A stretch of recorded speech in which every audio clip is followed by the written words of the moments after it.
Today, we continue our three-part series on common SAT prep mistakes. Last week, we discussed test prep timing. Now, let's explore the second mistake I consistently see, assuming the SAT is the only option.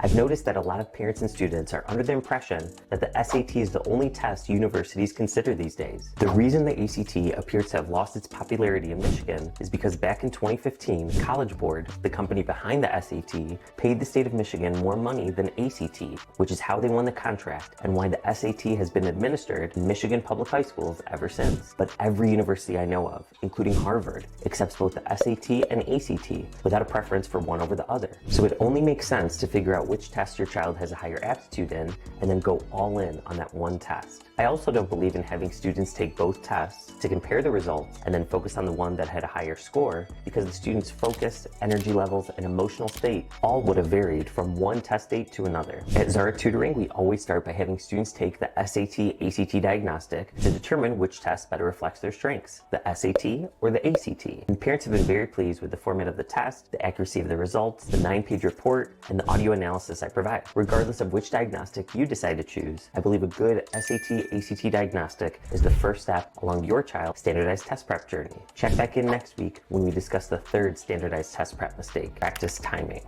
And remember, you got this.